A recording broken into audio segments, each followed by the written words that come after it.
If you can allow me just to give you a small introduction, which is still downplayed.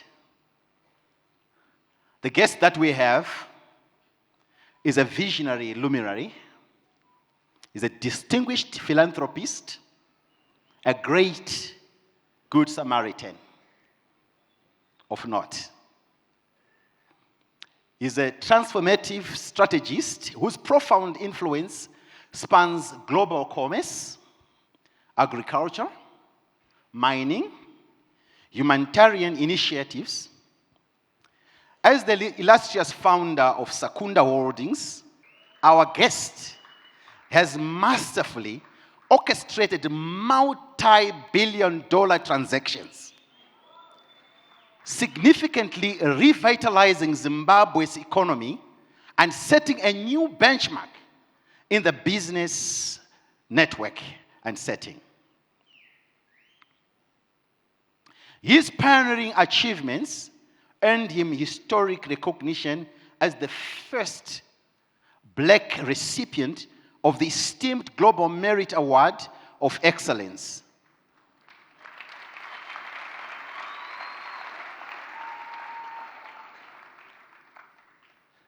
He's a devout leader in church. He's an elder, head elder at Harare City Center SDA Church.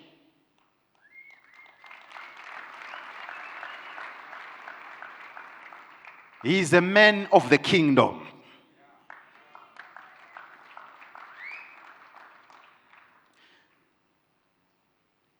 He has got seamless entrepreneurial prowess, which he combines with faith. And his philanthropy work is evident.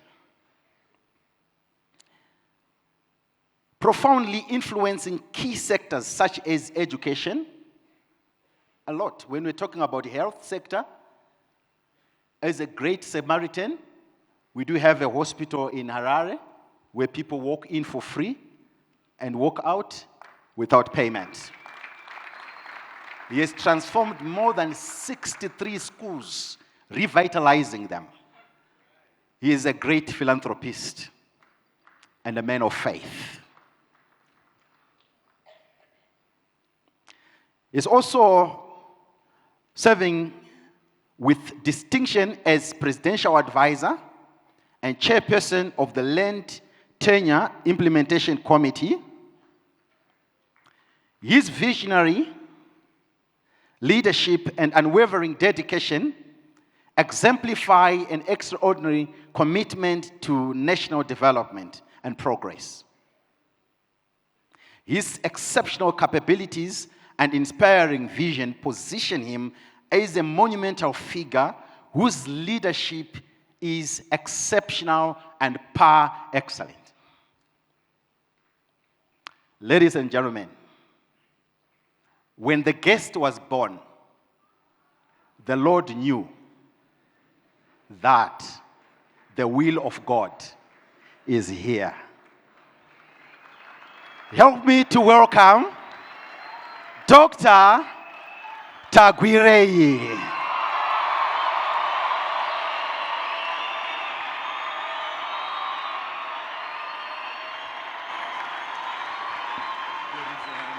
A timer right at the end.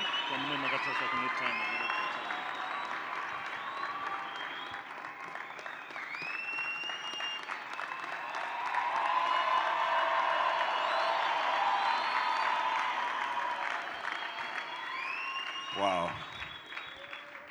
Please be seated. Please be seated. Please be seated. Wow.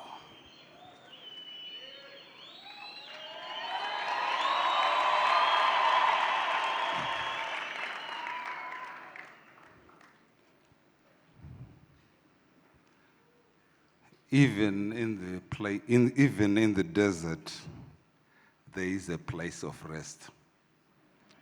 Place where you find shelter. What a transformed place this is.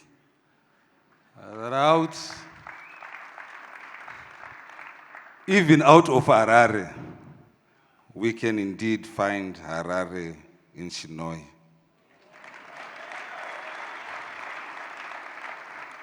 God is good all the time. Now, when I was being introduced, there were 3 words which I felt I could just share with you a little. There was the word pasture.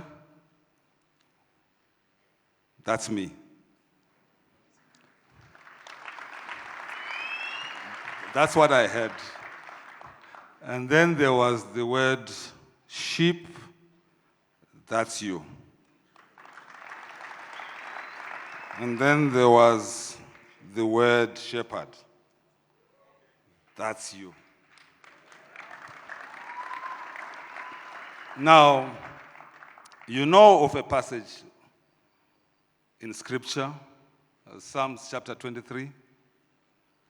The book says, "The Lord is my shepherd, I shall not want. He maketh me to lie down in green pastures. He leadeth me beside still waters. He restoreth my soul. He leadeth me in the paths of righteousness for his name's sake. Yet though I walk in the valley of the shadow of death, I will fear no evil, for thou art with me." Verse 5, "Thou preparest a table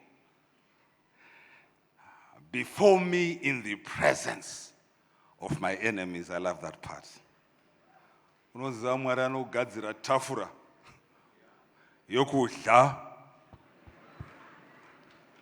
pamberi pevavengi vako. In front of your enemies. Surely goodness and mercy shall follow you. Amen. Forever.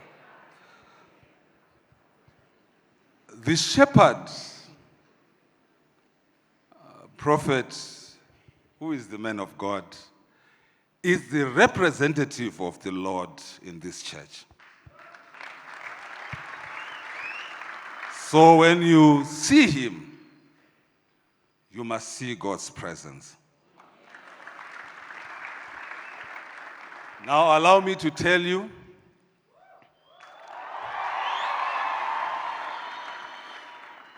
if you go and study, because I believe all of us have studied a little, sheep,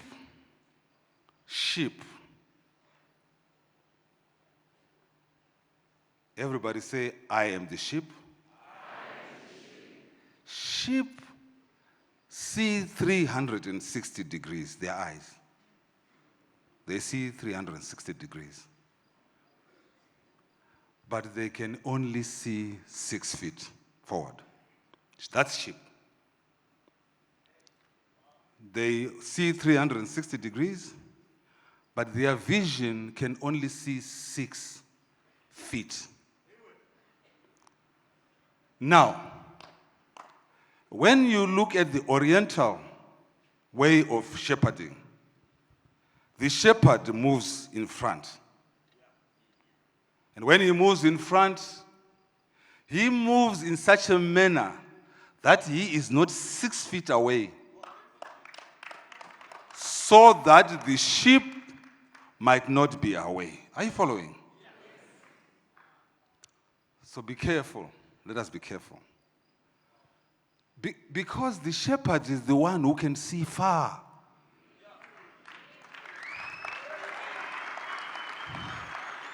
And I can only see 6 feet. I must allow myself to follow the shepherd 6 feet away from him.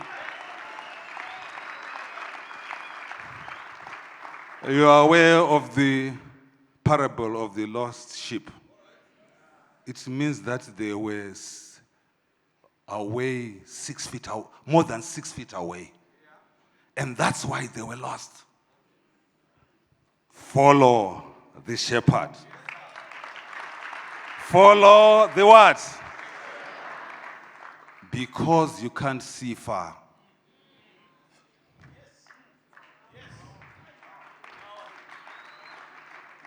And God is going to prepare a table in front of your enemies because you are around the shepherd. The table is not for the shepherd. The benefit is not for the shepherd, it's for you, the sheep. Because the table has been prepared for you. Thou, shepherd, preparest a table. Surely goodness and mercy shall follow me all the days of my life. I want to tell you a story. About 2 months ago, month and a half ago, I was hospitalized in a hospital, and I was in my hospital because I had a stomach problem. And my pastor was with me, and we heard that someone wanted to see me. Wanted to see me, and I said, "Who is this one?" They said, "There is a pastor from some church." And my pastor said, "From what church?" And he said, "No, someone wants to see me." So they came around 4:30, and we were debating for 2 hours that we were going to see this man. And this man was patient to see me. And I was sick, did not understand. In fact, what had happened is that I felt dizzy the previous night, and I was collapsing. And my wife drove me to the hospital. So I was sitting with my wife and my pastor, and we were debating until around 6:30. And then something just said, let's just allow this man to come and pray for us. What bad thing can happen from prayer? And lo and behold, a 6'6" man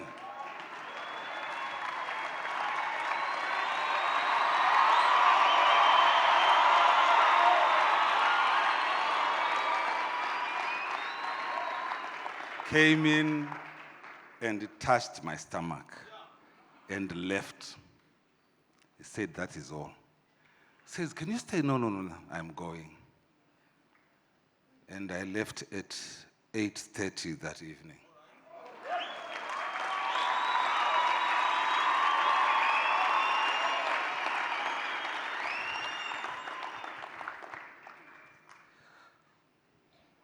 I'm telling you what God did to me. Please be seated. I'm not used to. I want to tell you also, this is just, can we have fun a little bit? Okay. In 2021, I was sick unto death. And I had COVID. And in fact, I had some function, a party, end of the year party. I saw on the poster that Janet Manyo was going to be here. She came and sang at our function.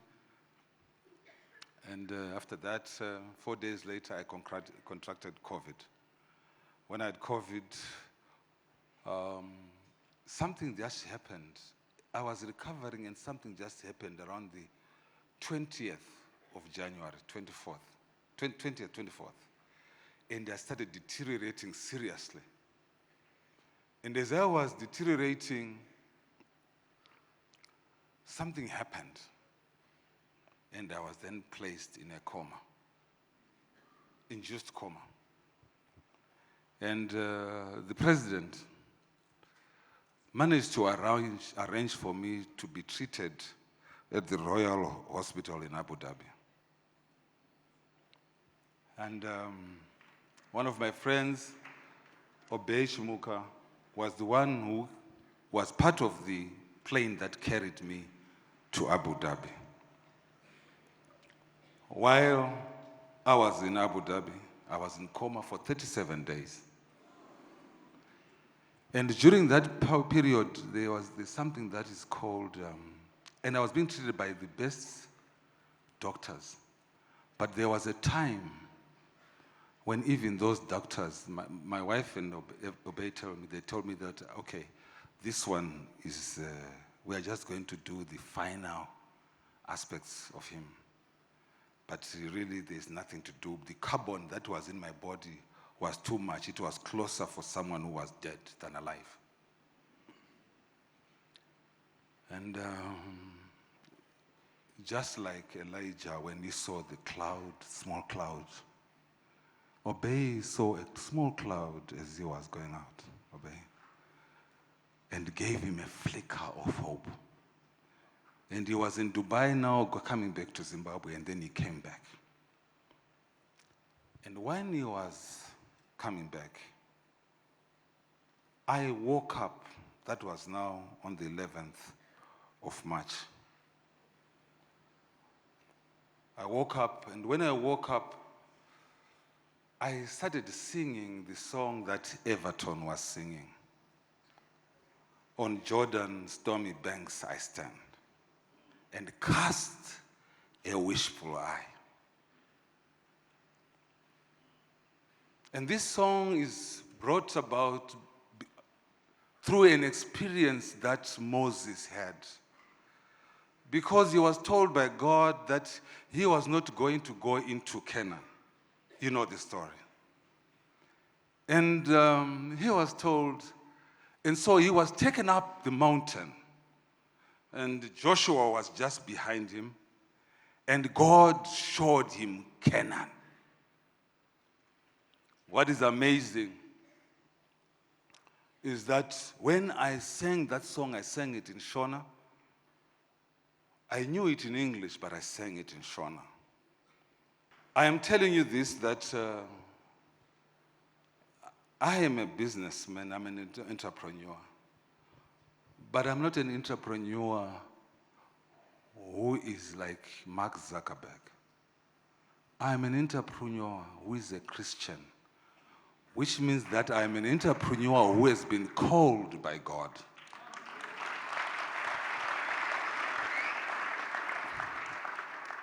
Which means that the resources that I get from my entrepreneurship are to save men, not myself. Those who are listening to my voice want to make money. But for what? For what? What is it that, are you going to use that money for? Where do you get it? Every businessman that has been successful that I know has developed their ideas around making other people better.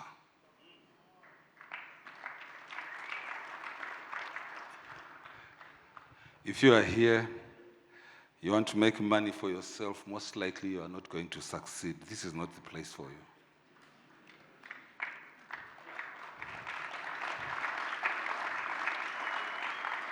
I'm sorry if this is not what you wanted to hear, but I'm telling you my story. The resources that God gives you are supposed to help you, FIC, to become better in the ministry of God.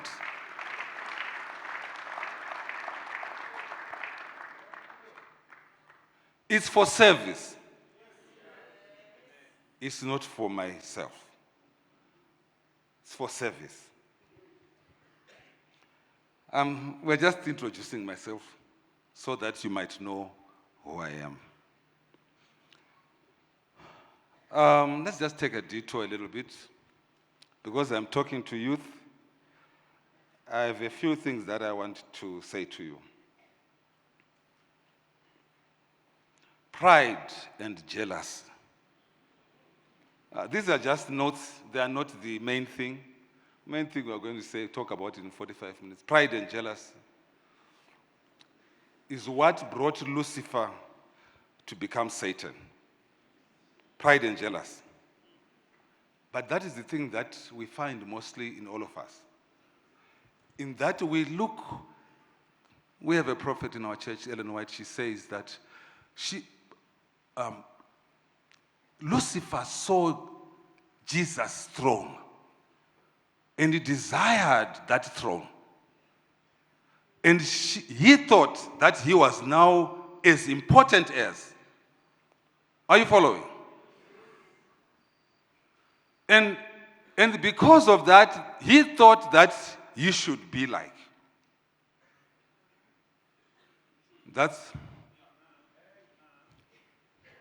And so that's why the book says he wants to ascend even to be above the throne of God. A creature wanting to be above. But that's jealous. But then he decides to start talking to everybody around them. Talking to everyone. And trying to encourage them to join him. To join him, to join him, to join him.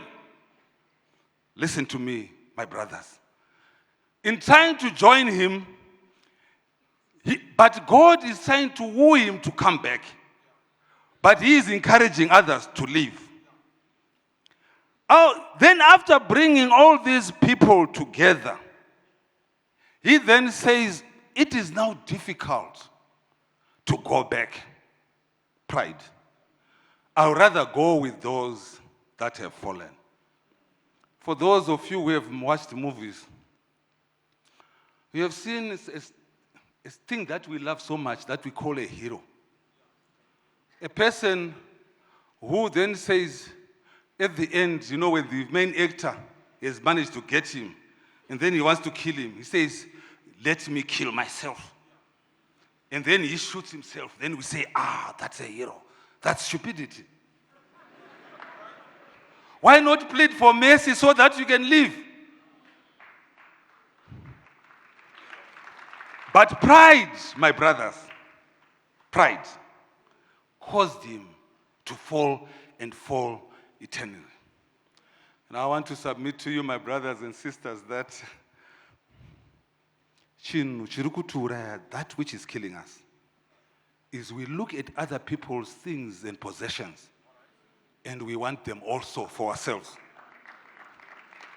We have not worked. We have done anything. People actually want to be in positions that they have not done anything about. And then they start believing that they are the ones who must have. And that's another word which comes after that, which is entitlement, which is associated with this word called jealous. You must not have what I don't have. In fact, I must be the one who must have it. Why you? Instead of focusing on your life and trying to make yourself better, you constantly are looking at what someone else is doing, forgetting that even you have the power to become even greater than he is. Pride. And that seed is built even when we are young. When kids are playing, you also want their ball. If that's when they have scored, you then want to take your ball and go away.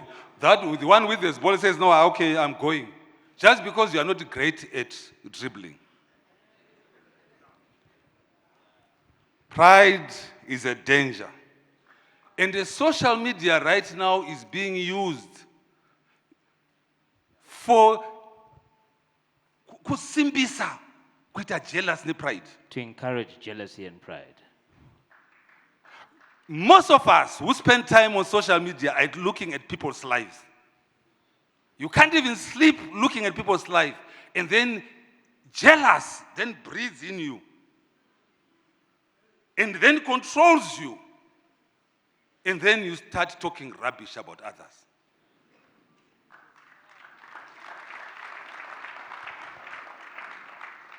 I want to encourage you that Twitter, Facebook, Instagram, YouTube are tools for development, not for destruction. If you find yourself there all the time looking at what other people are doing and then going to sleep thinking about how you are going to destroy them, you have lost it. You are like your father, even the devil.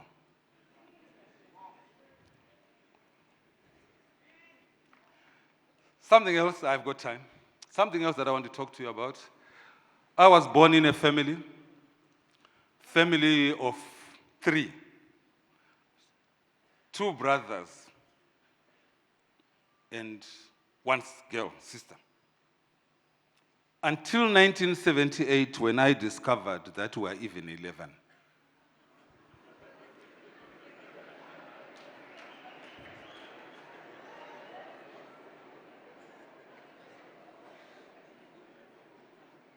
I'm talking about me. Maybe kwenyu azviko. Maybe in your family there's nothing like that. But in my family, when we were born, there were 3. And then there were 11. And 4 of them were older than my older brother.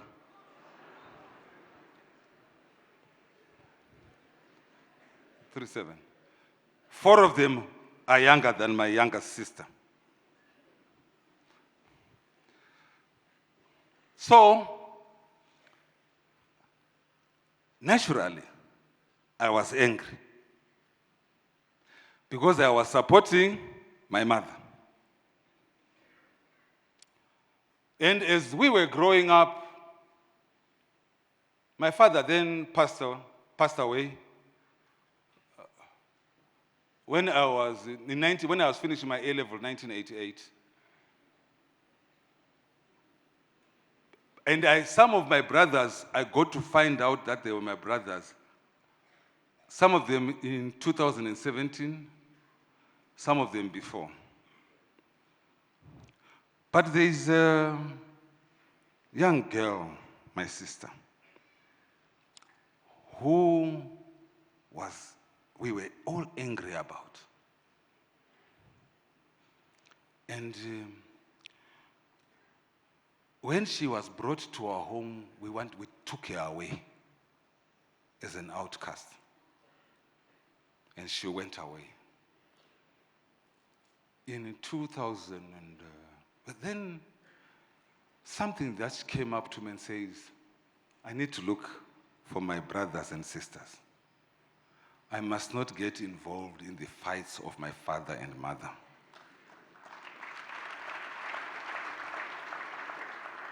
And then I agreed with my brother and my other half sister, one of my sisters, and we started looking for each one of us.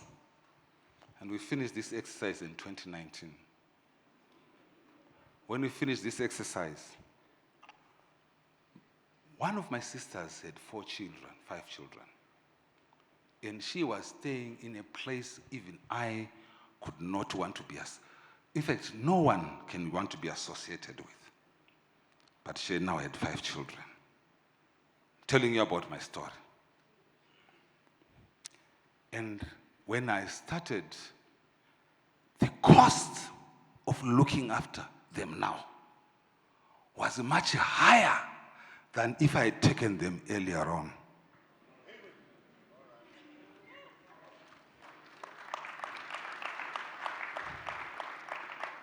The children are now grown, but they have to go to school. They have to interact with my children. They have to be part of me, but they are so far away. Who was to blame? It was me. Because I failed to forgive my father, and I took it on someone who had nothing to do with the problem. I want to encourage you that go and look for your brothers and sisters.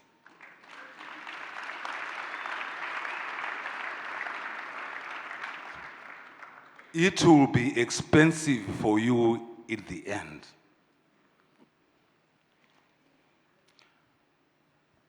When David sinned, the punishment did not stop coming, even though he was forgiven. The nations became two, but he was forgiven. We will pray, we will be forgiven. The punishment is coming. And I am looking after them right now at a much more expensive way, in a much more expensive way than if I had taken them before. I'm just saying to you, my brothers and sisters, my children, go. Do not be involved in the fight of your parents. Look for your brothers. Because the blood that is flowing in them, the blessing is from the Father. The blood that is flowing through them is your Father's blood. And the gift that the Father gave you is also the gift that He has given to that sister. Okay. It's difficult. Just want to tell you a little bit. Now 5 minutes. Then we start. I want to tell you a little bit about the president of this country.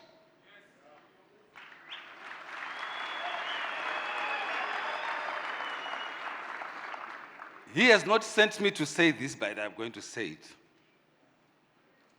Because some of the things that you say about him worry me. I'm not talking about you. I'm talking about those who speak about him. Now, if I know one of the most humblest person I know, who has an open door policy, is the president. Wherever you find him, he is talking to people. He allows people to come to him. Okay? That is the president. This president, those who talk about him in 2017, 2018, before he went to State House, those who are talking about him have bigger houses than him. So we must be worrying where they got the money from, not him. Because his house, I know it. I've walked in it. The value of the house, I used to wonder, how can a vice president stay in a house like this? That's the president's house. It's in Helensville.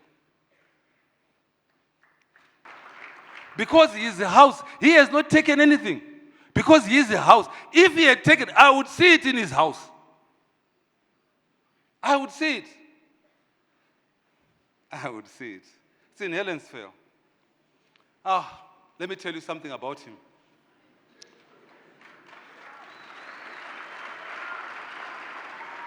The president, Vamnangagwa,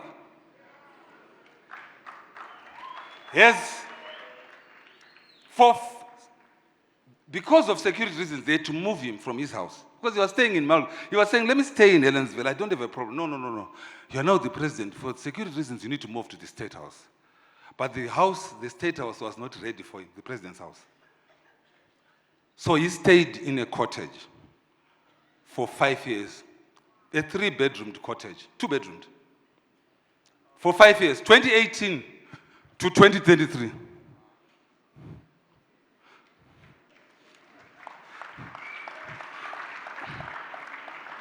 Anyone who is a president would never have stayed in such a house.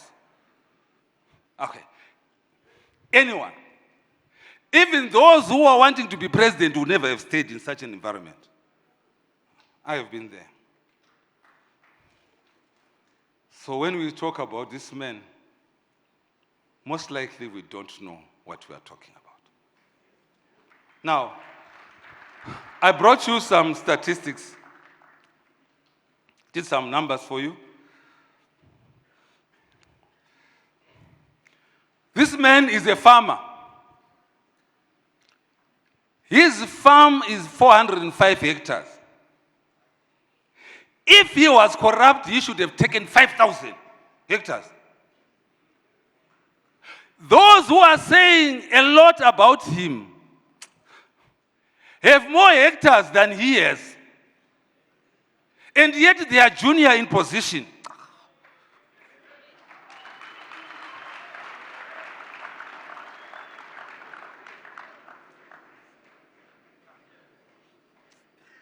So I want to say to you, 2 minutes.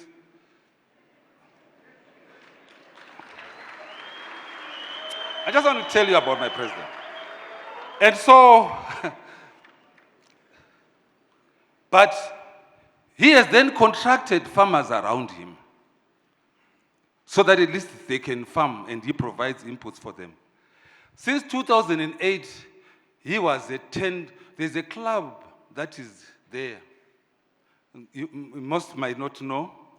That is called a 10-ton club. If you farm and per hectare you produce 10 tons, you then are in what is called a 10-ton club. He has been in this club since 2008. And there are not more than 30 farmers who are called in a 10-ton club. Now, to be in a 10-ton club, you have to have an area that has produced 10 tons within the entire field. But your average yield might be 8 tons per hectare. But if you have an area where you produce, so CITCO will come and mark it and say, this is 10-ton club. Now let me say something to you. The president's farm, the entire farm, is above 10 tons. He sends 5,000 tons of maize every year to GMB. I'm telling you about I want you to know your leader, so that people might not tell you things which are mis. Let me tell you something else.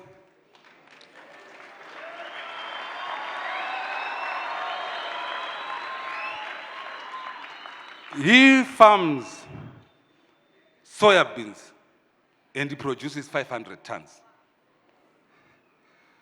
He farms potatoes. This year's potato crop is putting it on 150 hectares, which is going to produce 11,250 tons of potatoes.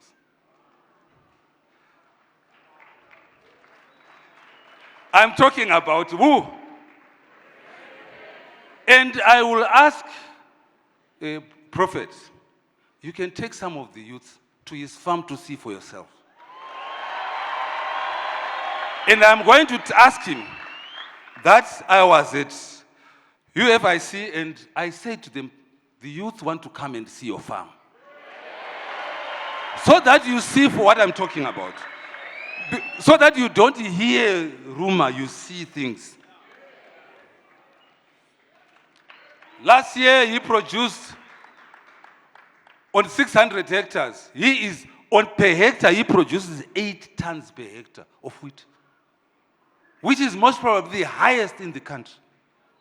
And he produced 4,800 tons that is sent to GMB of wheat.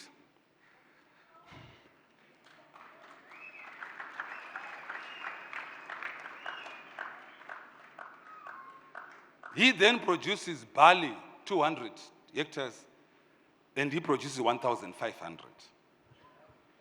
He has also gone to lease some farms to ask for, you go and ask for pasture. And he's going to ask for pasture to put his cows because he has 3,000 cattle. And they calve, I say the worst case scenario 50%, but generally it's around 70-80% calving a year. So which means that he produces 1,500 calves a year. Are you following? Now that's my president.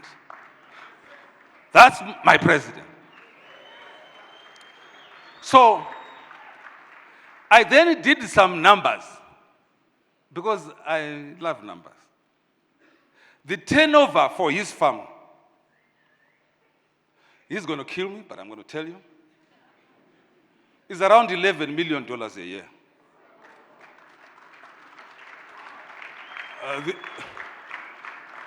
The profit that he makes, if he makes a profit 35%, that's around $4 million a year. Now, what is a car that you talk about if this man makes 4 million? If I'm talking about net worth, those who are calculating right now, this man must be worth 40 million because 4 million times 10 is 40 million from his farm. So his net worth, if he was in a first world country, he can buy a plane if he wants because he's got a balance sheet that supports it. What is it about a car that we talk about? Could the president vatenga motor for many motor? Where it becomes an issue that the president has bought a car? Motor. A car. This man has $4 million per annum. He can buy whatever car that he wants. I'm a car junkie. And I know the value of cars. So I just wanted to give you some understanding.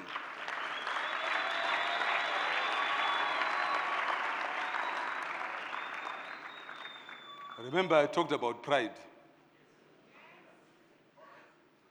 The colonial era destroyed our thinking because we were placed in keeps in communal area, and then we were taught subsistence living.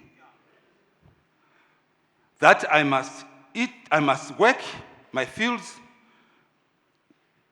harvest and eat. I can't sell anything. So it was about eating, working, eating, and going to sleep. No wealth creation. That's why most likely most of us who are here are workers, not job creators. Because that was the thinking. That we must always be what? Working.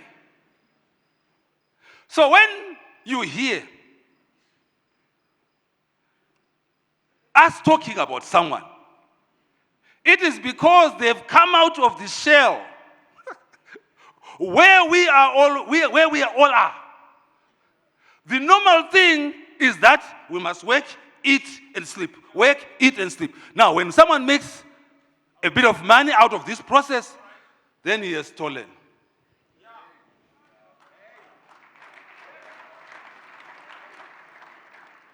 Because our mindset is built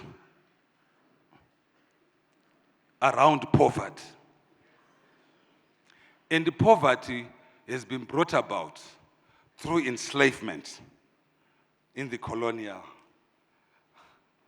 era. You are following me?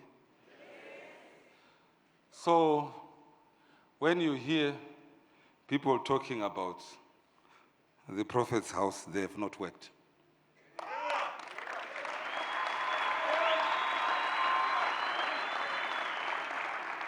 Or you see people rushing to the gate and actually taking pictures. Then they send it on social media. Look at the prophet's house.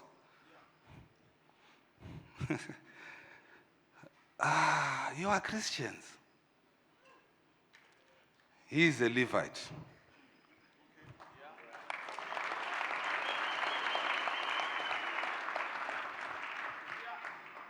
He is wealthy from your offerings.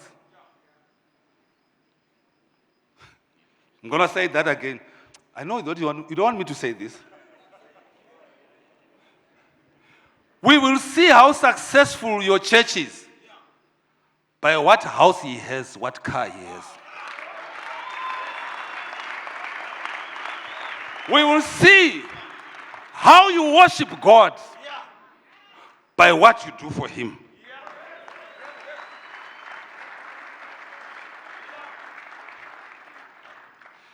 If he's riding a bicycle, then your God is a bicycle God.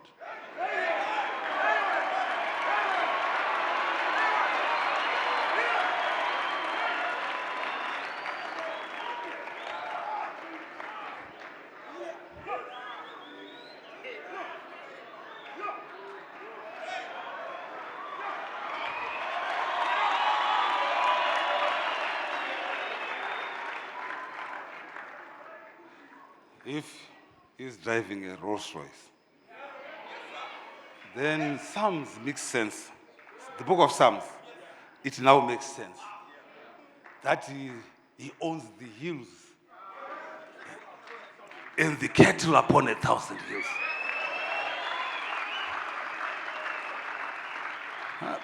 Okay, I'm not used to this. Please be seated. You know, I want to tell you that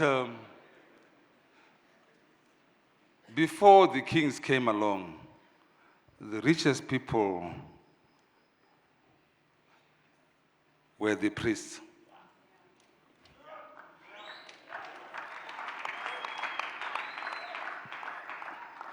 Who is this leader? Who is the priest? In the book of Judges and the book of forgetting, who then says, they have rejected you, Samuel, because they want to be like other kings. The priests were supposed to be the richest people all the time because they represent God. And then we deviated. Imagine, we are 6,500. If you return our tithes and offerings, we will return very few, little, but it will be a lot around all of us. Isn't that so? So the person who must be able to represent all of us is Prophet Makandio.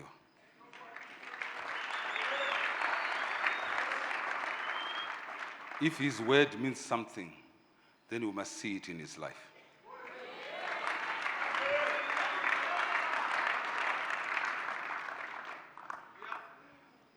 What I am saying is what I practice.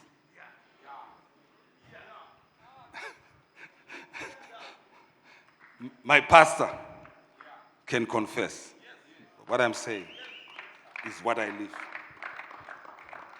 That he represents God.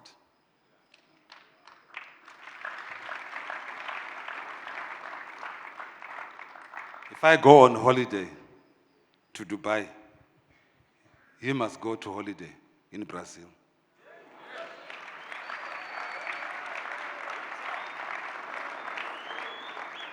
If I get on a private plane, he must get on a private plane. Because he represents God.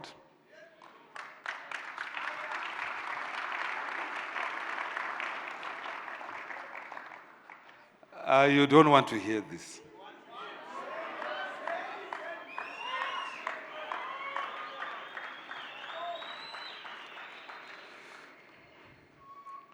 We want to be successful. And when we are successful, we neglect God. We see it by his life, that you have neglected God.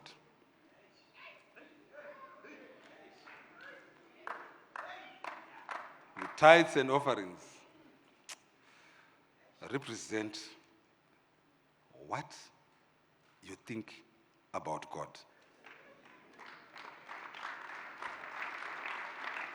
If you don't return, then you are saying that God did not participate in why I am here, where I am right now. I'm spending too much time on this place. I just want it to sink in that when you are successful, the more you are successful, the more you return tithes and offerings. If you reduce, it means that you are saying, God, Panyai, you did not participate, it was only me.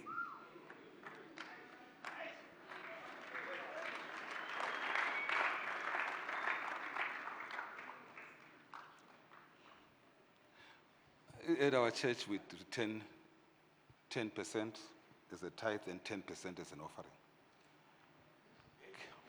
which is 20%.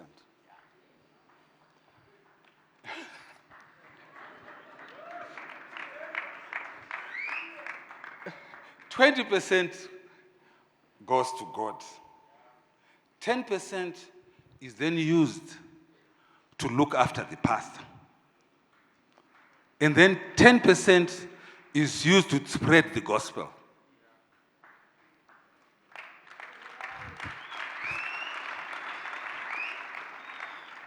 But which number is bigger, 20 or 80? Who is remaining with the most?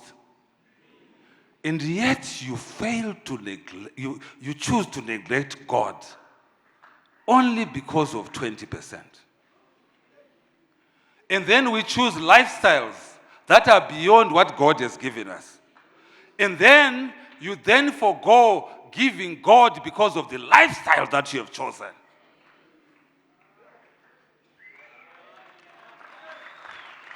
God is going to forget you because you have also forgotten him. You have thought that staying in Borodale is more important than giving offerings to him. So if the house is better, God is going to neglect you with that house. Okay, all right.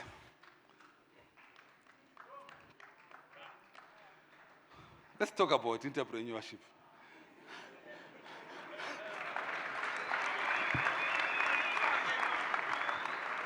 That's why we are here. You want to make money, but for what?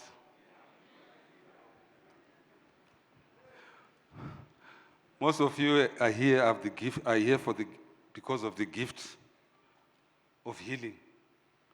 Because God has given him the gift of healing. Most of you are here because of the gift of empowering. As soon as you get that, you then run away, thinking that it was your own work. Because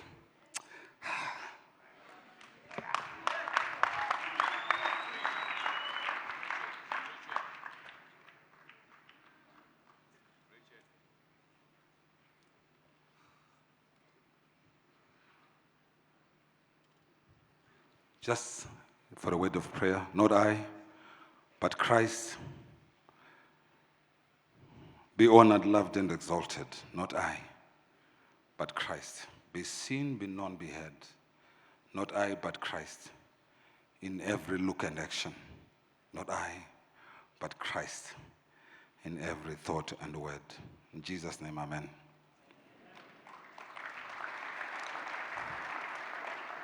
Now, I know you called me here to talk about entrepreneurship.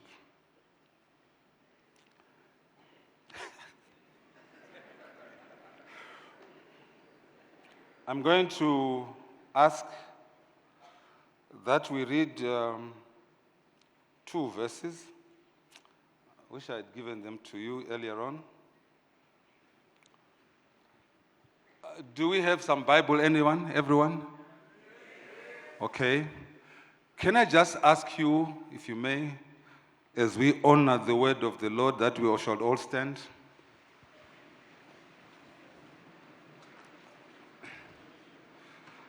I'm reading Romans chapter 12, verse 1 and verse 2, and then I'm going to read Hebrews chapter 11, verse 1.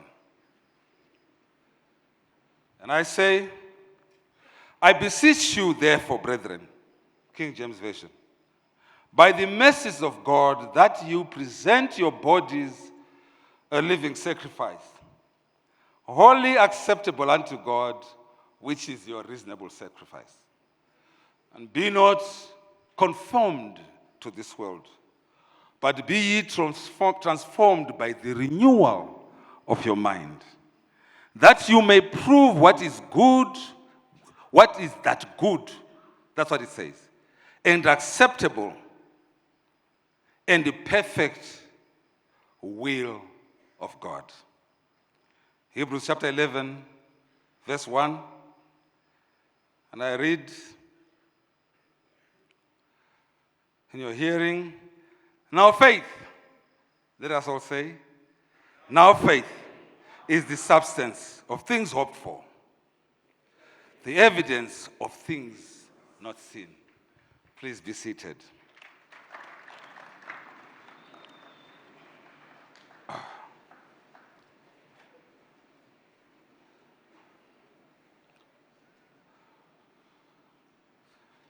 This is going to be fairly short. Everything else that I said was more important than what I'm going to talk about now. Now, it's going to take about 20 minutes, but this is what, let me just give you a summary of who I am. My name is Tagwirei, Regiment Tagwirei. I was born in Banket, Kwazana Hospital. I was born because my father married my mother without the consent of my father-in-law. And therefore, they had to run away from Midlands and found a job in Banket. My father was a farm manager At a farm called the Magaisa farm. And I've just told you a bit about. I went to school. I was now globe-trotting. I'm from Shurugwi, but now resident in Harare since 1989. I went to school, studied up to A level, did not have enough points to go to university. Because I enjoyed sports more than learning. If I tell you that in Form 1, I had 2 1s.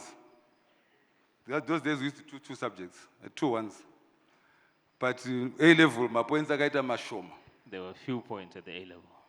So then I went into cadetship, Ministry of Transport, and then they took me to school.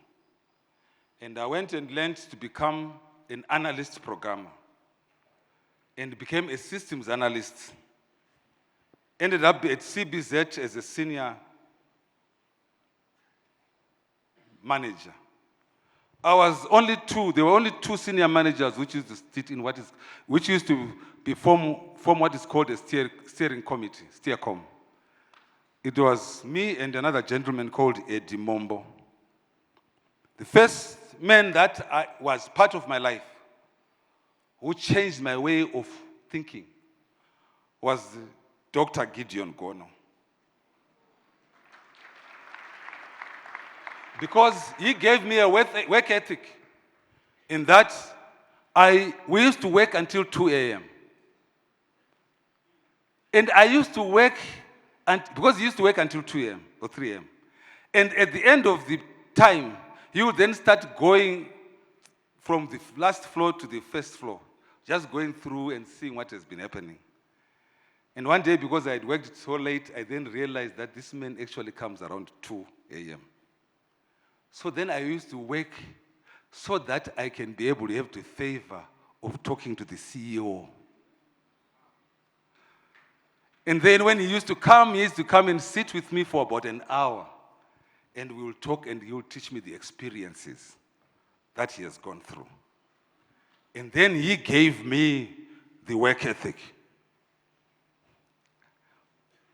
And from there, I then became a project manager, Africa and Asia. And then I was retrenched. And I was given a salary for a month. And I went and I stood in a queue for fuel in coupons. I think there were coupons at that time, those who remember. And I was given some coupons. I stayed there for 12 hours, me and my wife. And I said, why should I have to wait for this long to get fuel? And so we were driving to South Africa and I was thinking in my mind, how can I make this better? How can I make this better? And when I came back, I had 7,500, and that was the beginning of Sakunda.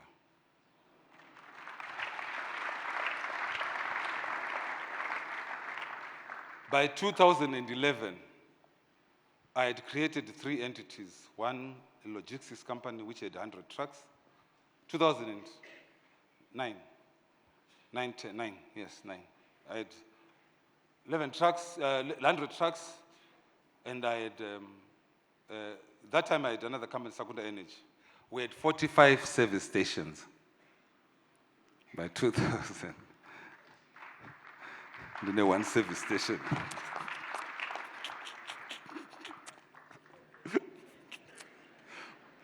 At 45. One service station. Then you hear somebody saying you only had the one service station. Don't spend time on that. Anyway, he's got his own agenda. So after that, I was doing 15 million liters at that time.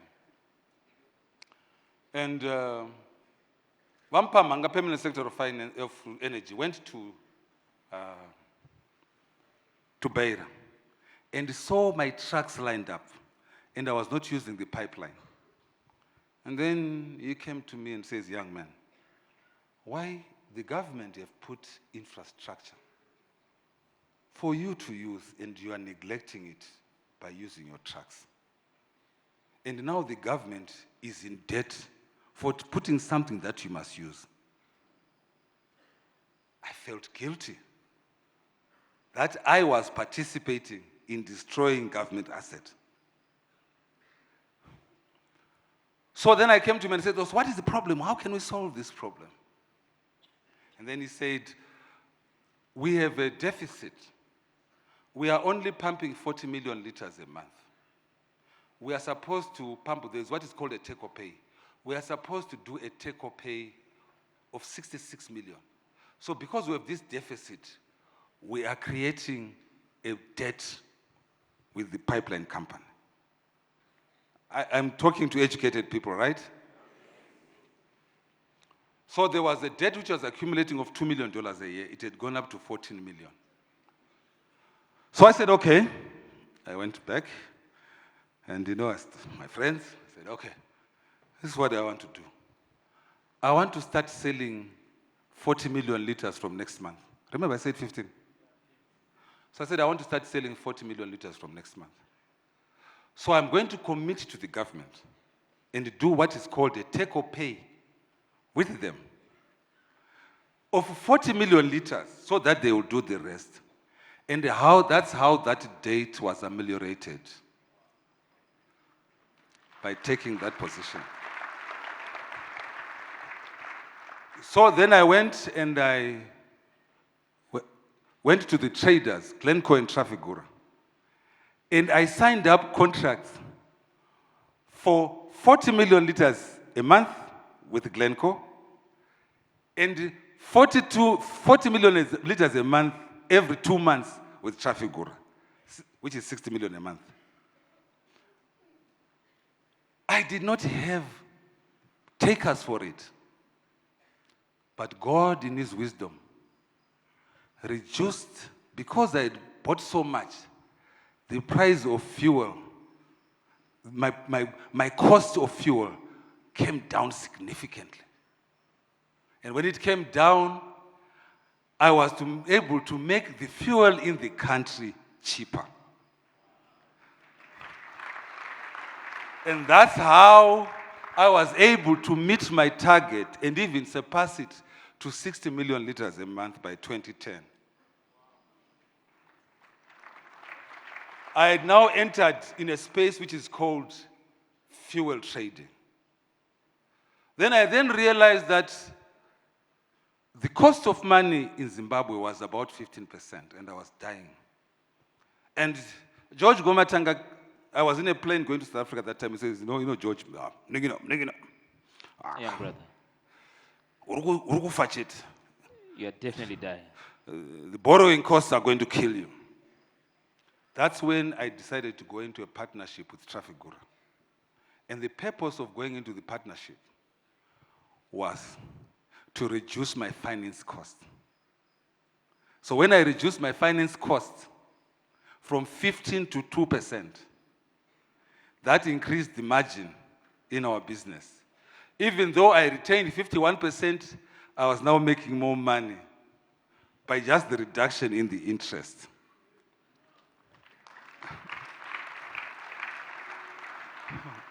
Are you following? Okay. So then, at some point, I then started selling 80 million to 100 million liters a month for about 5 years. My 2017, I was doing about 80.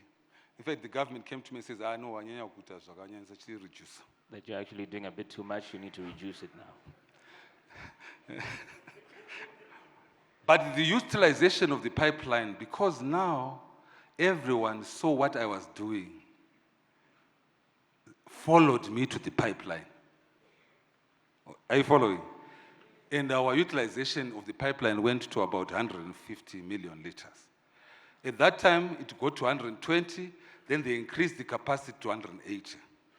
It was because of my contract that everyone, may I submit to you that it is better to lead than to follow.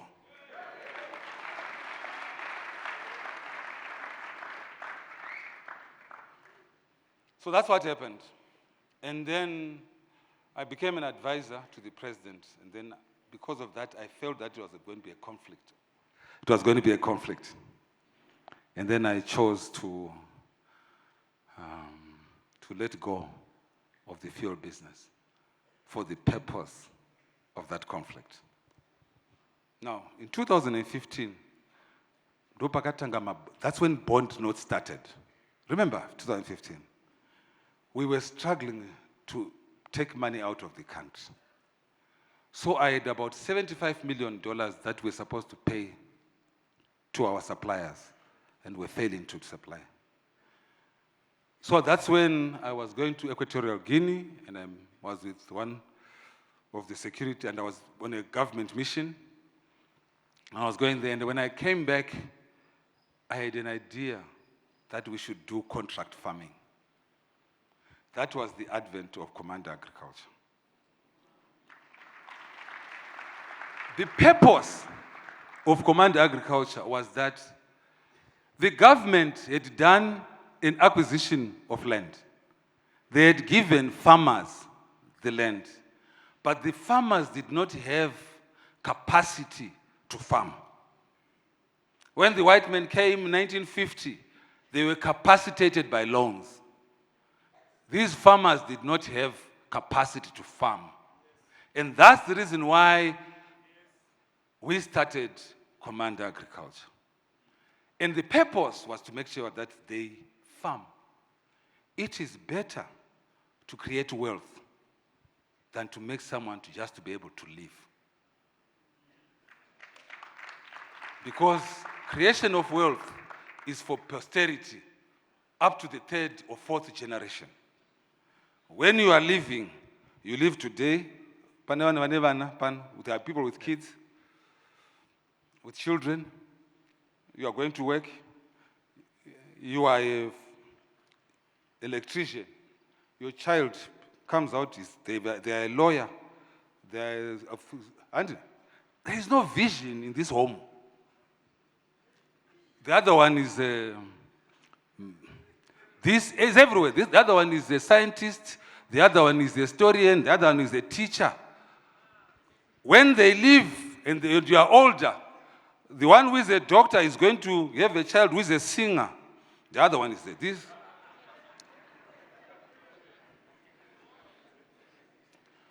But when you are creating wealth, your child is a farmer. I am a farmer. My child is a better farmer. The third child, my grandson, is the best farmer. My yield is 5 hectares, 5 tons per hectare. My child, 8 tons. My grandchild, 12 tons. In the family. I was saying to Prophet Makandiwa, their children are going to be pastors. They should be pastors.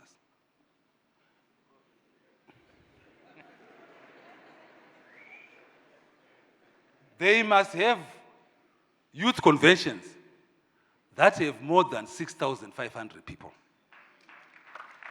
Their children must have youth conventions that bring 20,000 people. And when they are talking, like Jacob and Israel were talking, they will be talking about Abraham. They will be talking about Emmanuel.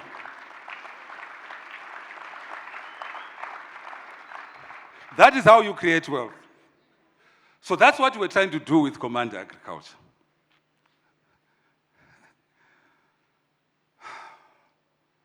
So we contracted. Now, this farmer did not have title deeds on the farm. It was not my problem.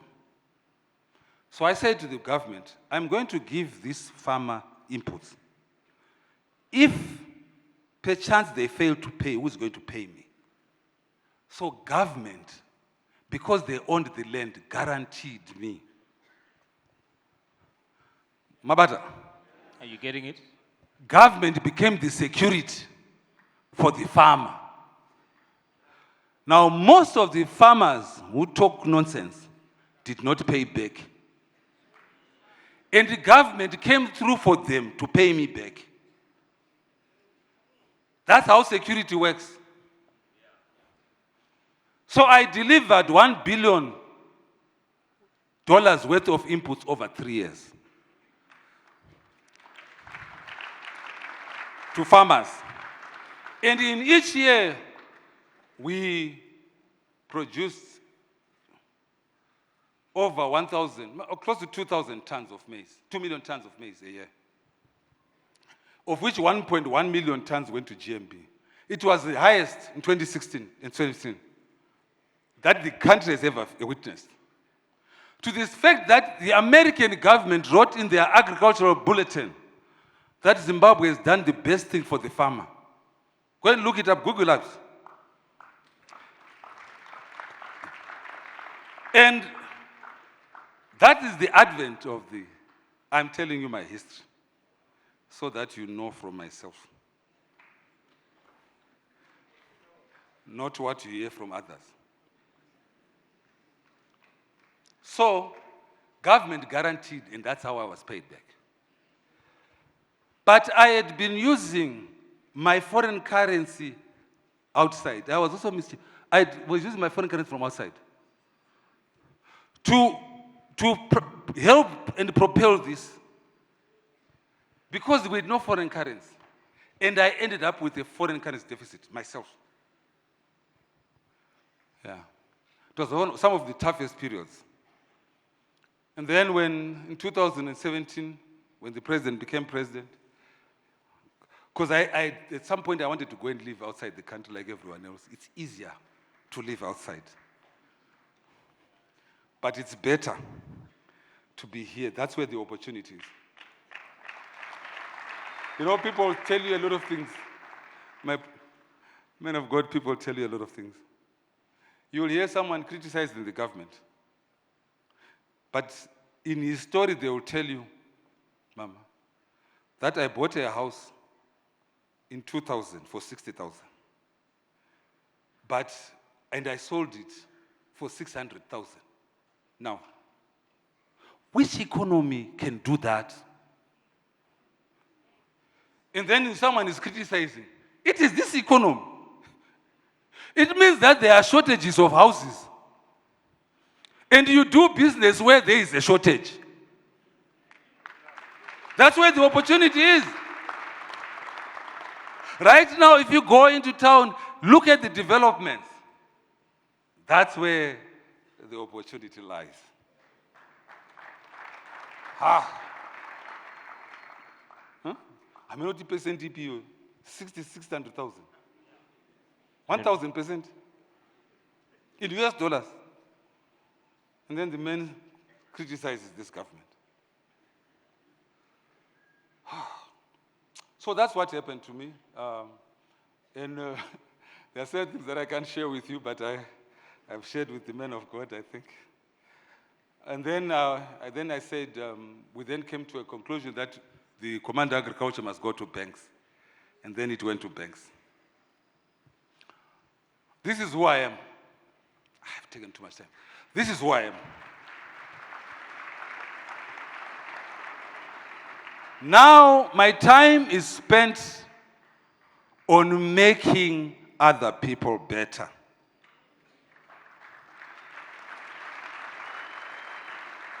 And we have created a foundation that is doing this, which is called Bridging Gaps Foundation, which is about making other people better. That's what my time is spent on. And I've asked the prophet that I will need 5 people that he will choose. And those 5 people, who, not one, not here, who came to this place.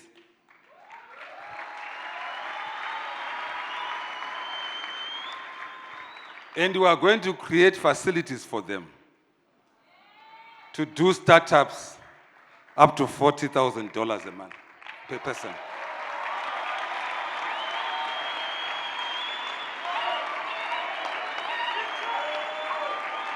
Huh?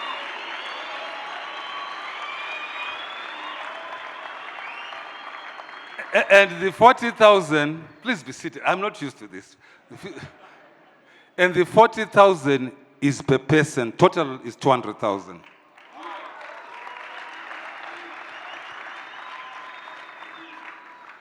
I prefer 5 people, and I want it to be a startup. And I want it to have a mind of its own.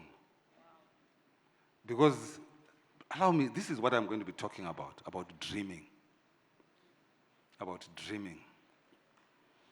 And so we want them to grow. And next year, Minister, we want them to give testimonies of where they are.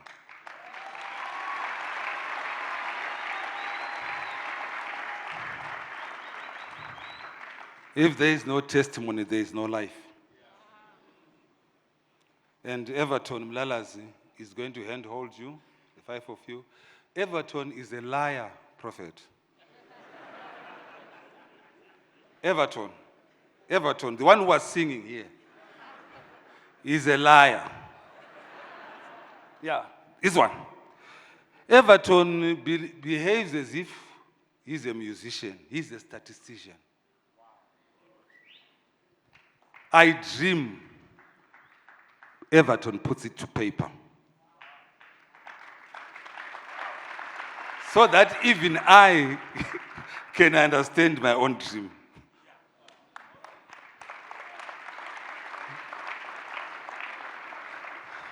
So that's why I'm saying that he is a liar. So when you see him dressed up like this, all happy, it's not from you singing. It's from putting this to paper. Okay? That's why I'm saying he's a liar. No. He is called to minister in music, but he is a better statistician. Okay. I am going to give you this presentation. It's in note form, and I'm going to move quickly.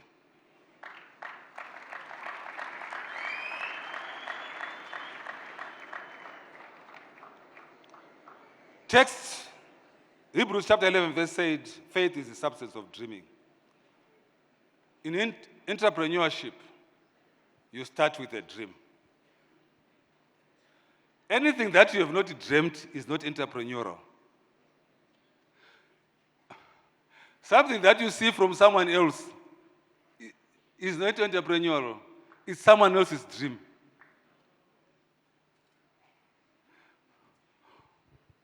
You have to dream. Faith is the substance of things hoped for.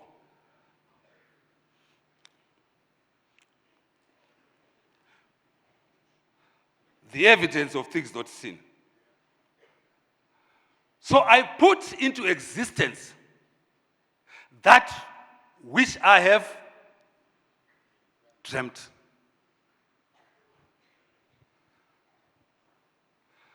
By faith, verse 3, the worlds were framed so that the things that we see were not made by the things that now do appear. So the things that we see were not made by the things that we see. They were made by someone's dream and his ability to want to put it into existence. So every business, I differentiate between business and entrepreneurs. Businessmen follow, entrepreneurs lead. And entrepreneurs dream things. and they put them into paper, and then they come into existence. We believe that Nebuchadnezzar's dream exists because the things that he dreamt came into existence. So if you are going to dream and your dream does not come into existence, then what benefit is that dream? I will see always, I follow his teachings. And he's walking always like this, isn't it? And sometimes he is telling you of what he has dreamt. He's teaching you about what he has dreamt. And he's going like this, telling you about what he has dreamt. And we sing hallelujah when the dream comes into fruition. So now, therefore, it is the same for an entrepreneur's mind. That I will tell you of my dream, of how to make people's lives better. And then it comes to existence. The testimony is not in the dreaming. The testimony is when it comes into existence. And I am a living testimony that what I have dreamt has come into existence.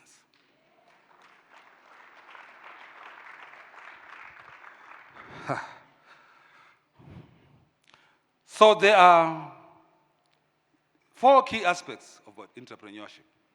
Number 1 is to organize. Number 2, manage. Number 3, you don't have to talk too much. I'm going to give you this. Number 2, 3 is manage. I prefer your attention. And then you're going to have this. Number 3 is assume risk. And these things, 3 things, organize, manage, assume risk, are the 3 pillars that then create a business. These things. You dream, then they are organized, and then they form what is called a business.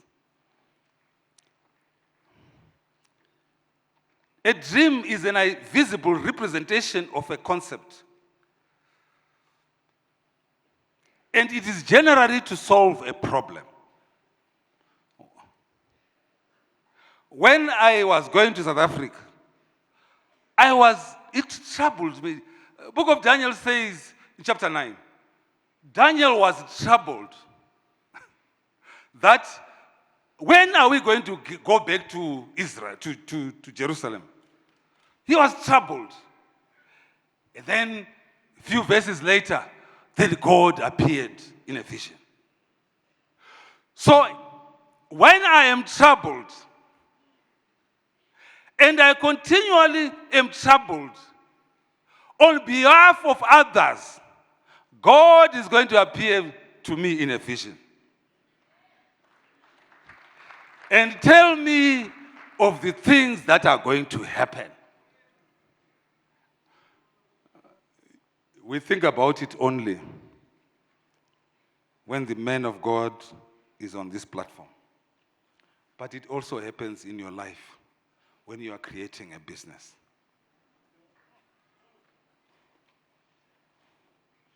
Same thing. And this troubling is what you find because chapter 12 verse 1 says, that we are giving ourselves as a living sacrifice, wholly acceptable. So I am troubled on behalf of others, and hence I dream to solve the crisis for others.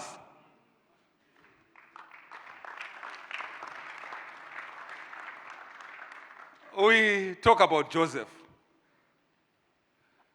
Joseph was a dreamer. Joseph was a dreamer. But his dreams were to solve the crisis of Israel. Are you following? when you are going to dream so that you get a job,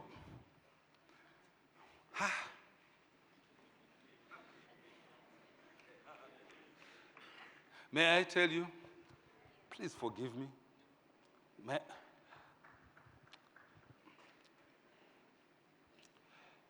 When God was giving the law, he was speaking to a master, not a servant.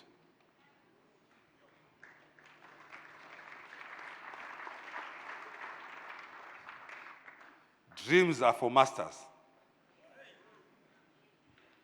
not those who want to be servants. An employee is a type of a servant because they wait at the mercy. In fact, when God is speaking,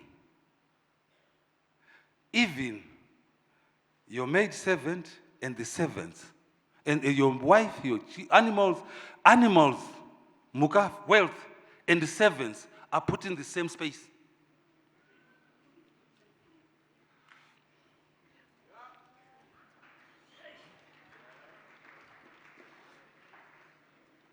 So when you dream, you are troubled, and then you want to be a servant. You are limiting God with what he can do for you. If God was able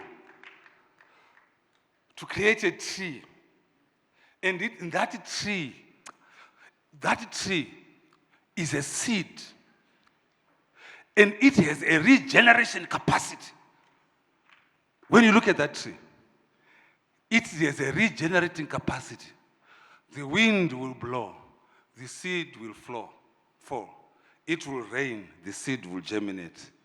And in it is another tree.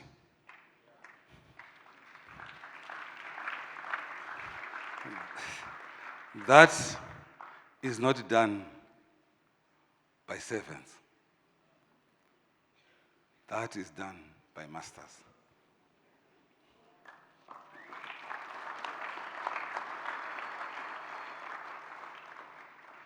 Nebuchadnezzar was the king.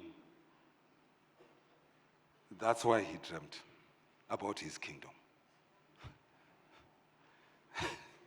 Are you following? Okay.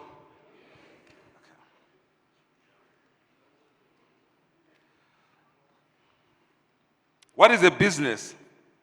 The activity of making, buying, selling goods, or providing service in exchange for money. So if this dream does not end, no, not the prophet's dream, the businessman's dream, the entrepreneur's dream. If it does not end up making money, it is not a business. Now, I have got a lot of young people that come to me seeking help. And we then take them through a rigorous process of how is this business going to make money. 95% of people's ideas don't make money. And then you come and then you start praying for me that God might visit me and destroy me because I have told you that your business will not make money. It will not. So a business must make money.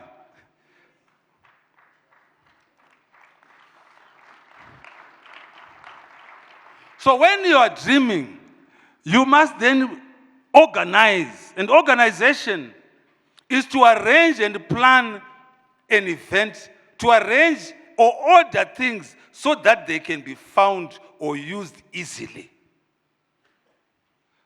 So your business idea, your dream, at the end of it all must be small little particles that can be used easily. If it is complicated, who will use it? So we must then be able to make them into small little pieces and organize them together so that they can be easily understood by even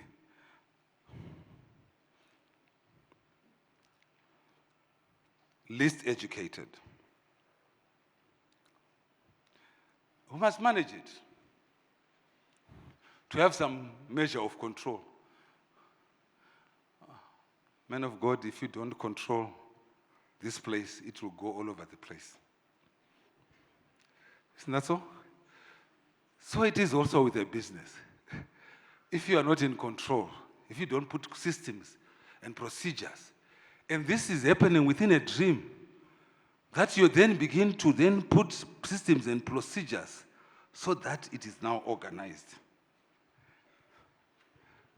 Where are the leakages? Where is this? You are putting it on paper. If you talk to a black man and you want to lose them, ask them to put something on paper.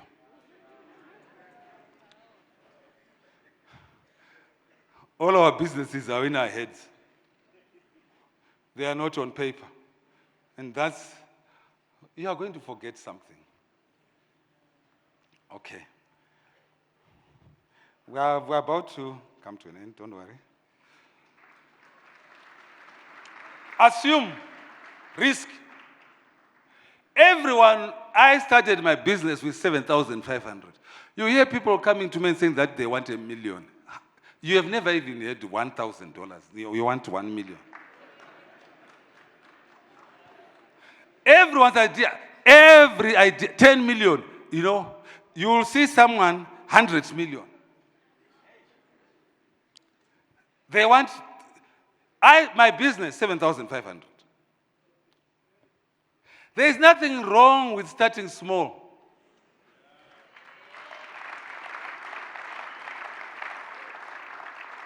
And then move small steps.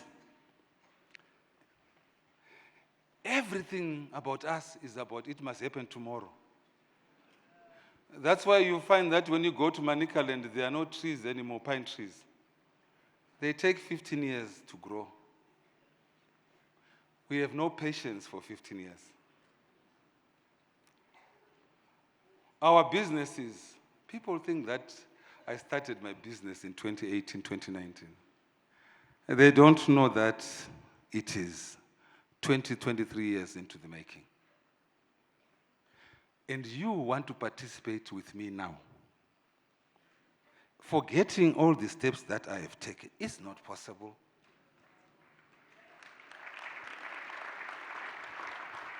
It's not possible.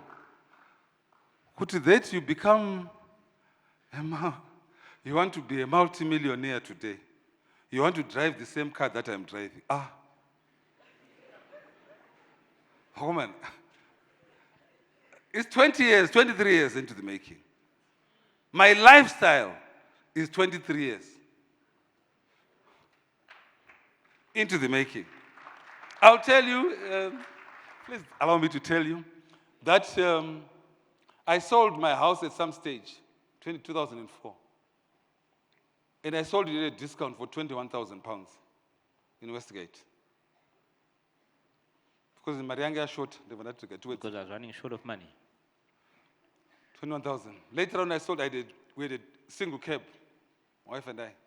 We sold it for 11,000. Because we wanted to.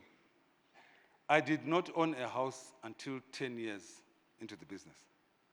I was renting. Now, the first thing for business people is to buy a house. The first thing is to buy a car. The moment you make 5,000, I want an Aqua. And the purpose of the Aqua is to come to Chitungwiza and park it at the church. And everyone, and they'll be saying, oh, thank you, Lord. This is the Lord's doing. You are losing it.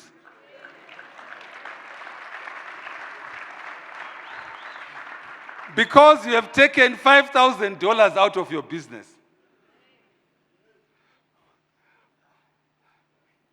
A house for an entrepreneur is not an asset. It's an expense. For a worker, it's an asset. Because you work for 30 years, and then at the end of the 30 years, you still owe money. And you are, this is the most interesting thing. How many children do you have, Pastor? 5 children. Now, if you are working, you are going to work for a house and a car. So you're going to buy this house, which you then call an asset. When you die, what? Who takes the house?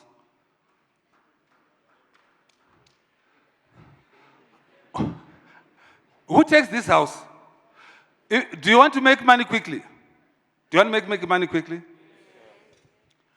Go and look for estates. Look for the estates of the deceased. Deceased estates. Because the properties that you can buy from there are the cheapest. Because people wanted to, they are fighting. They want to give me 20,000, 10,000, let me go.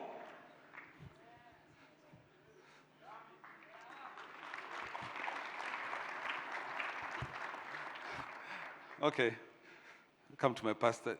Suppose your house is worth $200,000. $200,000, you put it into a bond. Right now, it will earn about 10% per annum. Right? If you go to mass microfinance, it will earn 18% per annum. 200,000. Okay. 200,000. If you buy a house and rent the house, it'll give you something like 3-4% return. A $200,000 house, you rent it for $500. So if you're going to rent it out, you get 5,600. If I am going to take your 200,000, take to a microfinance, put it in for 10 years, get income on a regular basis in a year, 200,000, or make $36,000 per annum. Okay? So if you make $36,000 per annum, right? You go then and rent the house, equivalent house that you are having right now. You pay $500 a month. $500 a month is $6,000. You remain with a profit of $30,000 a year.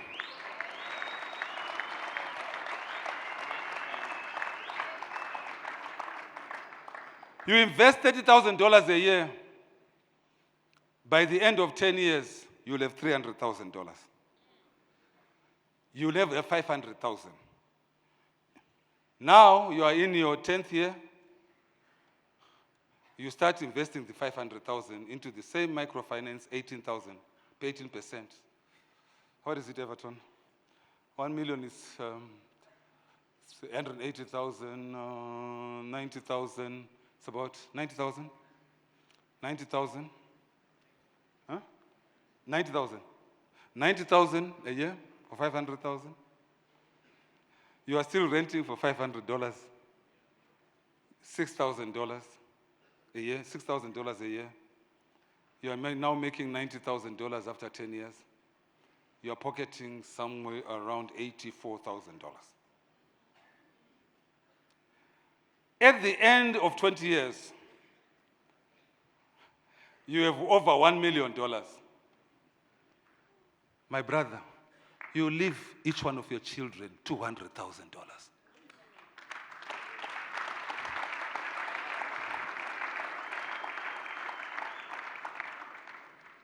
You are going to leave them one house. Now each one has their house. Are you following? For a businessman, a house is not a what?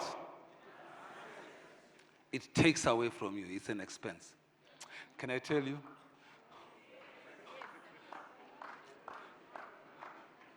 When your house, if you are renting your house, who fixes the house?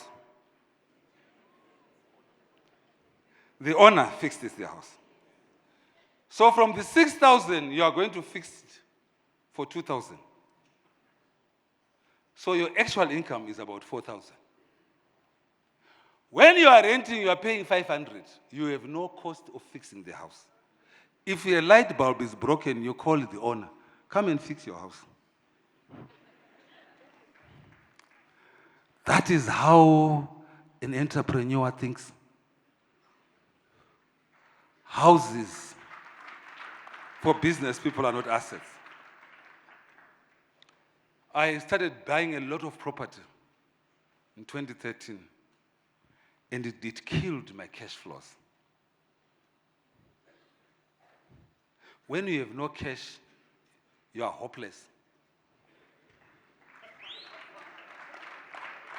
Even if you have a lot of assets, you need some semblance of a cash flow so that you can quickly solve emerging problems, or you can be able to get into an opportunity quicker.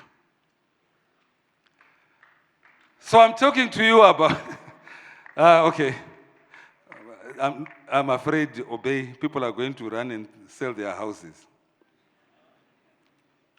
But I was telling you that when you are starting a business, you must want to assume risk. Don't want Kudakwashe Tagwirei to assume the risk for you. Because if I am going to assume the risk, then I must get the return.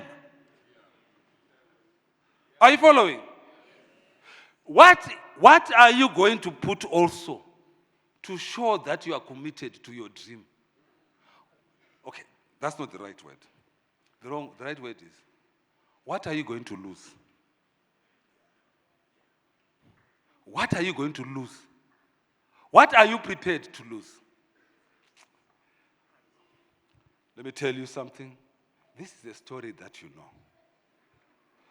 God wanted to solve the crisis that many had made, that we had sinned. Are you following? And he said, who is going to die for these people so that men can live? It was a project. And then Christ, the creator of the universe, said, I will do it. Christ was willing to die so that we can live. So when we live, it is because Christ has died. What are you willing to die? How are you willing to die for your own vision? Or are you willing to die for your own vision? Why do you want me to die for your vision? It was Christ's vision that you must live, and hence he was prepared to die. It must also be you who dies, so that your vision must live.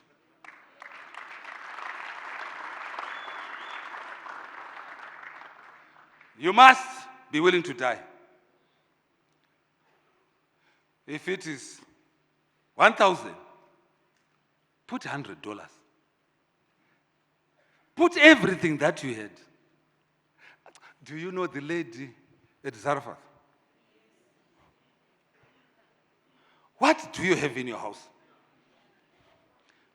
I have but a morsel. Put everything. Who ate first? But when he ate, there's a story there. When he ate, then she lived. And the child lived.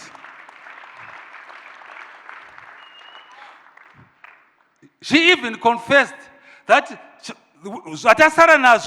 What we have left over. We just want to eat, then we die. That's what the passage says. So they were willing to eat and die. But because they gave the prophet, they risked everything, they were able to live.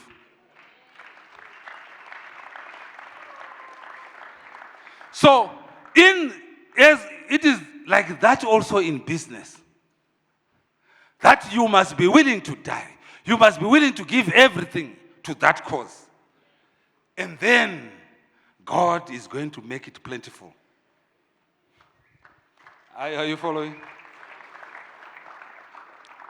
My brothers and sisters, I want to urge you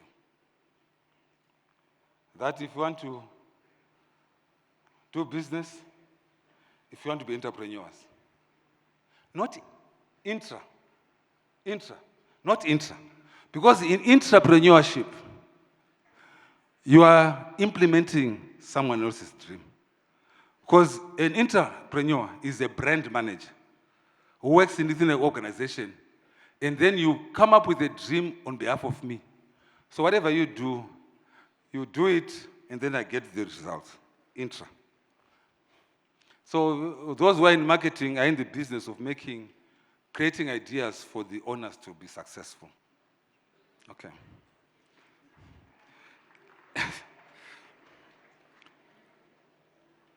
So, my brothers, I want to say that you must dream. Conclusion. You must dream. When you dream, you must organize the dream. When you organize the dream, you must manage this dream. You must assume risk. Then you are going to make money.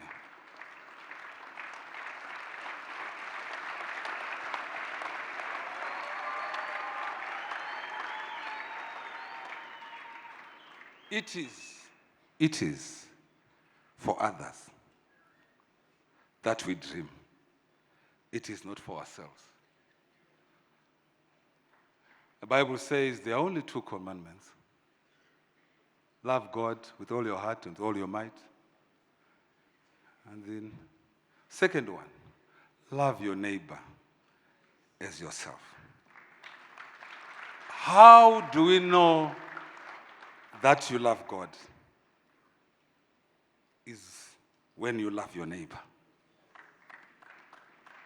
So the evidence of loving God is seen by how you love your neighbor.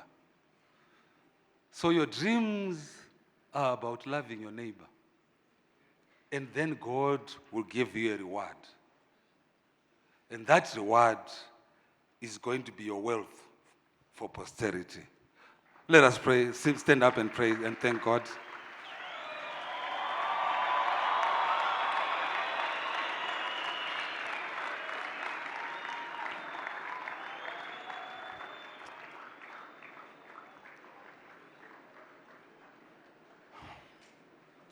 I just want to pray that we have people here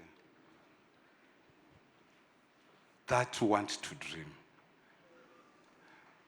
In fact, there are people who are dreaming. I want to pray for those who are dreaming, but their dreams are not being actualized. I want to pray for those who have never dreamed before, that God can visit them, that they must be able to dream.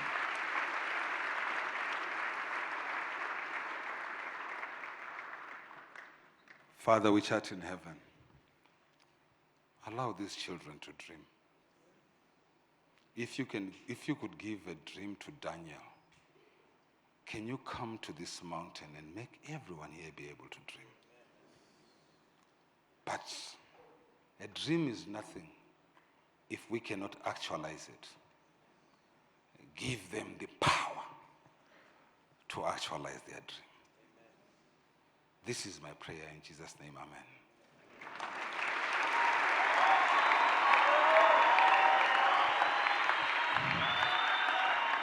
Please be seated. Please be seated. You stand for too long. I just want to introduce to you my friends so that you can take over. Obey, come here.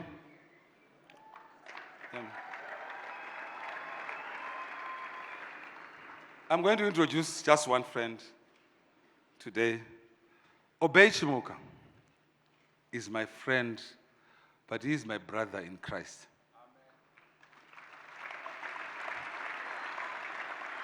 The blood that flows between us is the same blood. It is that of Christ. We met through worshiping God. It was not important for me that I dream alone. I had to teach someone else to be able to dream. And I taught this young man to dream.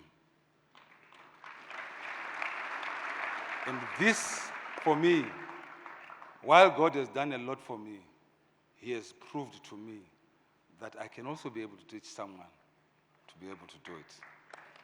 And He has done it. But because of his dream, Obey owns a company called Fossil Contracting.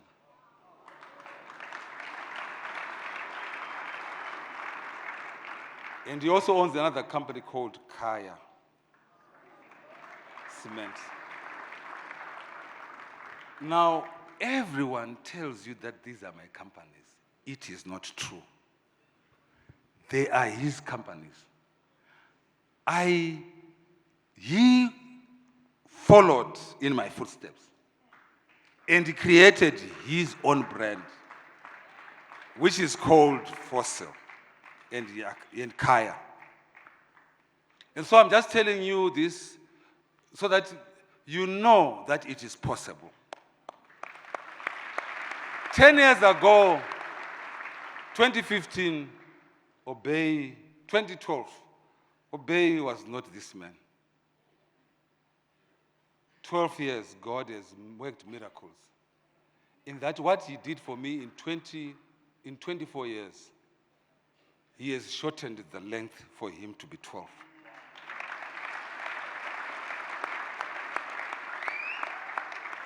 But I want to tell you that the bond that flows between the two of us is so strong.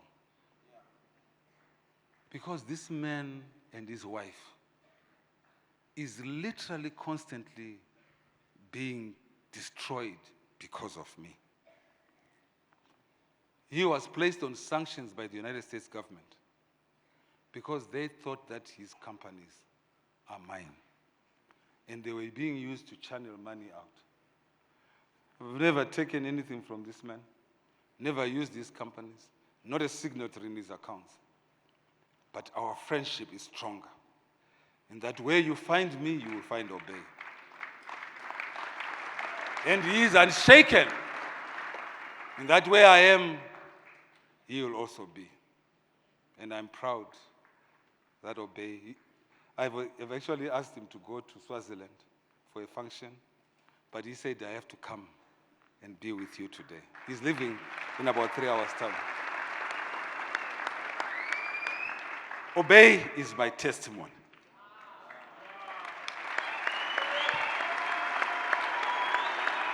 But anyway, thank you very much, and may God bless you. And I really thank you.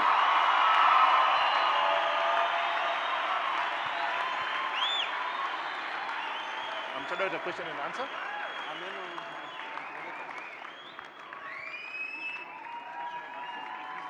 Maybe one or two questions. Yeah, one or two questions. So he's going to be taking it sitting down or sitting down.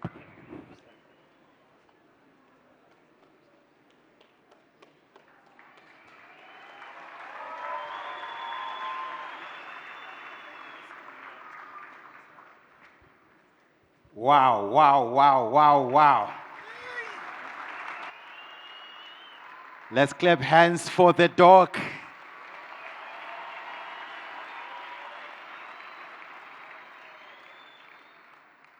This was life-changing, right? Just probably we could have one or two questions.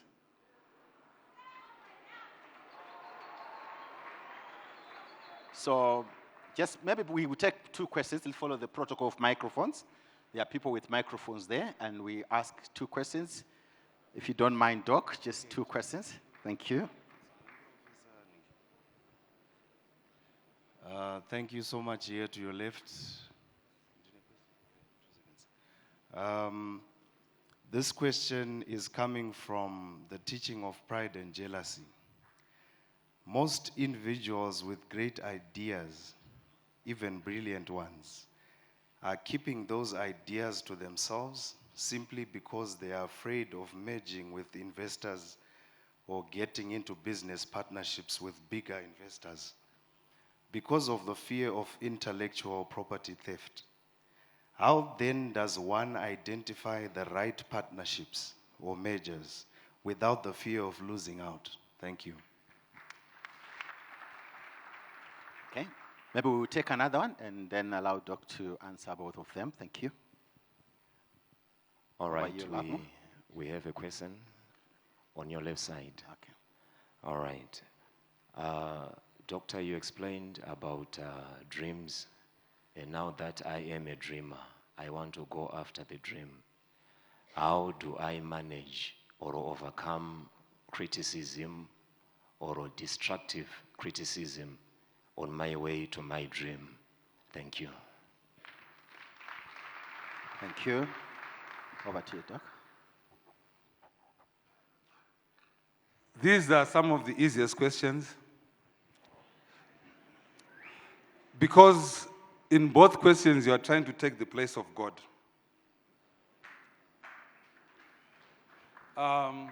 Because you are talking about fear. You are talking about fear.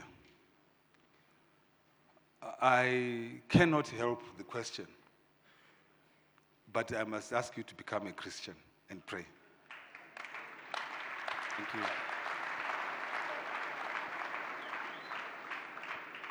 Fear will allow you, fear was at the Red Sea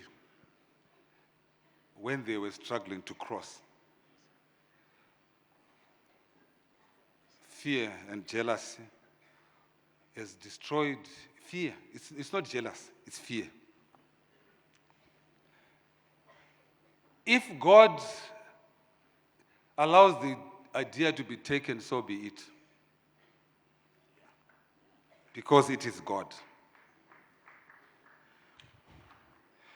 If God exists, who is in heaven? Psalms chapter 18 says, he was high and he looked low. And as an eagle, he swept. In fact, the heavens shook. When we cry to our Lord, the Lord hears and he runs. So I want to encourage you that as youth, let us not have fear. Fear to be able to express our idea. There are laws, obviously, of how you can protect your intellectual property. When you have an idea, you must register it or patent it so that at least you protect yourself. You must do that. You protect yourself. But I'm telling you that God first, everything follows. Okay. The second question was, how do you handle criticism? Okay. This is the place where all criticism has come. Ndokumsha kwangu. How do I handle it? How do I handle, if you go today, one of the people who is trending today is me. How do I handle it? God gave us 5 senses.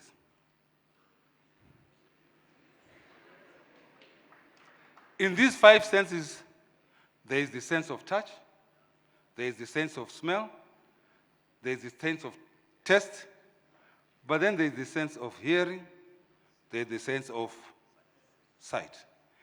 There is no sense of speech or talking.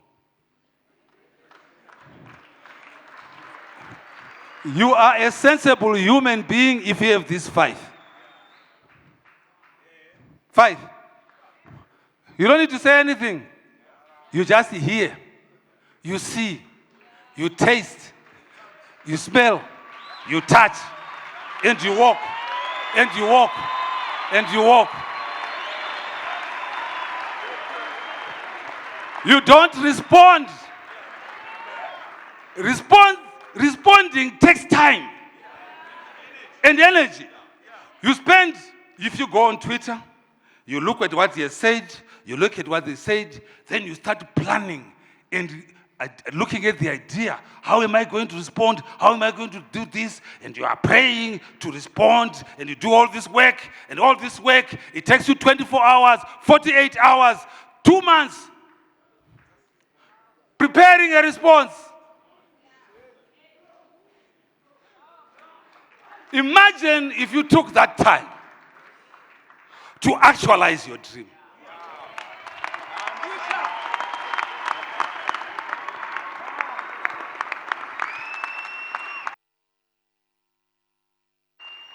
Wow.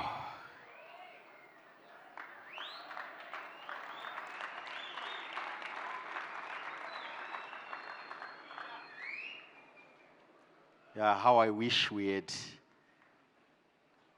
more, but I think we have to give him rest.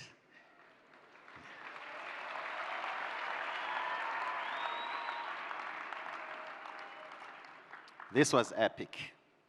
This was life-changing. And Doc, next year you'll hear a lot of testimonies.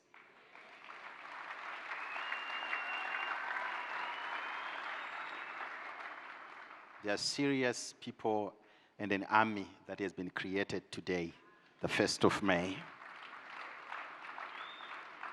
Let's clap our hands to thank also Doc.